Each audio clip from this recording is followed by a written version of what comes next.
Hey there, Elon families. Welcome to Season 5 of Between the Oaks, where we interview some of the most interesting and important people on Elon's campus.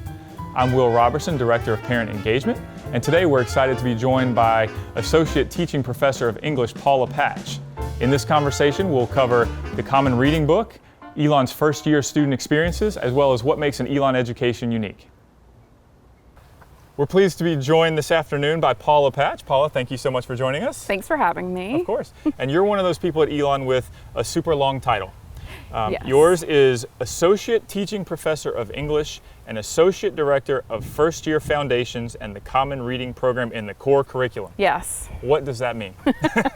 That means I do a little bit of everything at Elon. So in the English department, I was hired in when I first started here to teach first year writing. And then I wound up leading that program and directing that program for 8 years. And because I was so interested and focused and committed to the first year experience, I took that show and kind of expanded it to a different part of campus and have been working in the first year experience on behalf of the core curriculum, so the academic side of the first year experience, for 6 years now. Very good. So one of the things that you have a strong role in is picking the Common Reading Book every year. And so I've had a chance to read this year's Common Reading Book, which I have a copy of right here, First Gen by Alejandra Campoverdi.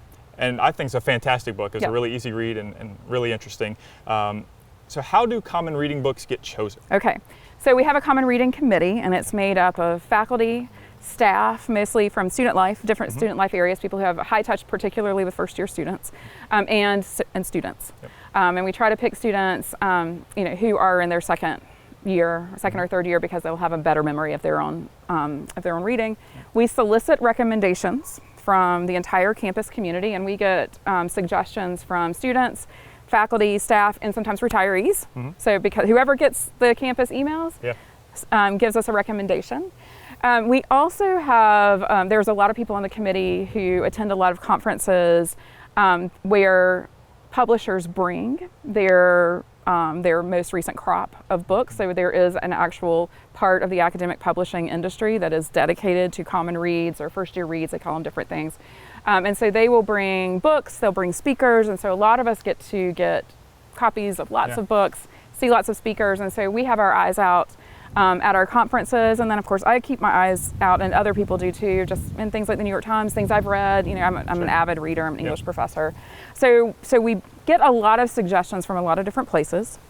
And then we look at the suggested books to see if they meet our criteria, and the criteria are things like, do they seem to do some job of telling students about some of the values that we hold dear at Elon?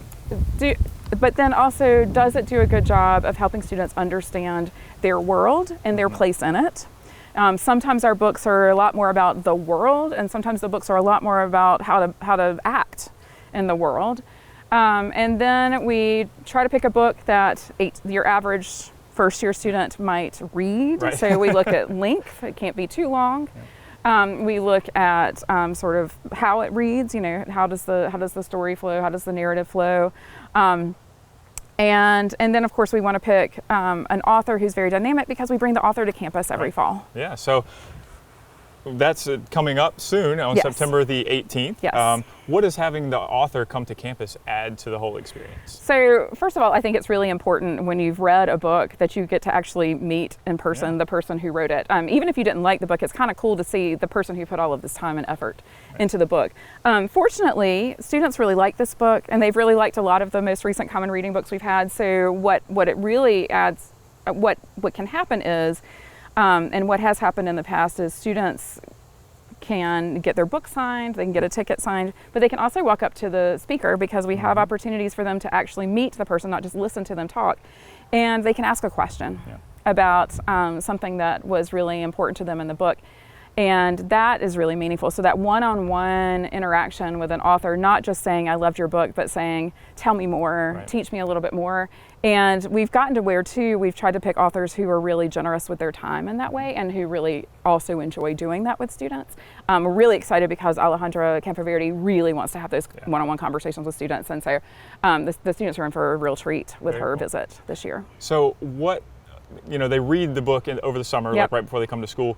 How's the book utilized? Like, is it in classes? Is it in their 10-10? Like, how do they interact with each other and faculty and staff around the book? Right. So the idea is that they read it over the summer. We make it available to them in digital format that we give them for free in the middle of July. Students can get it whenever they want. They learn about it in May, usually.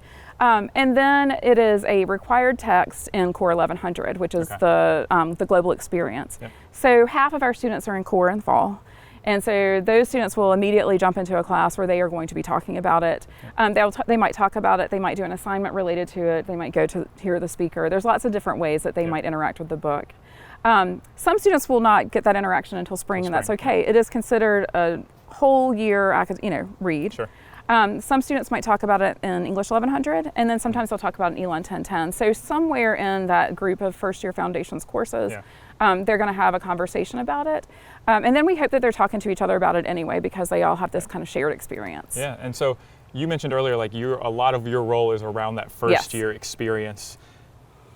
Why is that a point of passion for you, and like why is that so important that the university is putting so many resources into the first year experience? So personally, what I tell people is I had a terrible first year. Oh, wow. I had a terrible first semester. I was not here, of course. Not here, right. Not at Elon, and not because of the university I was at, but because I wasn't sort of personally prepared. I identify a lot with the aspects of being a first-gen college student. And so my expectations for college did not match the reality of college, and I didn't have a really good support network like we do here at Elon to help me quickly figure out how to adjust my expectations to meet the reality. So I was fast forward, I really am committed to making sure that first year students don't feel alone, that they are able to have a support network and to have some experiences where they can have a smoother transition into college than I did. So that's my personal sort of reason. And then I just love first year students. I find them really interesting. And when I find them so interesting that I become curious about why they do what they do and who they are or how they may have changed since I was a first year student, I've learned over the years to do a lot of research and find out more about that. And then of course, I need to put that knowledge, to use. And so I've just stayed committed and interested and engaged in a lot of our first year experience spaces, both as an administrator and then working collaboratively with orientation and advising in other places to put that knowledge to use. So.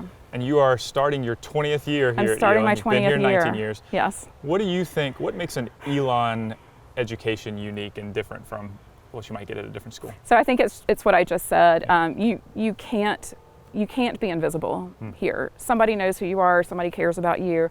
And usually there's a lot of everybody from somebody who is your peer, who lives near you, or it takes a class with you, to somebody who's teaching your class, and who's your advisor, to somebody who's checking you in at the dining halls.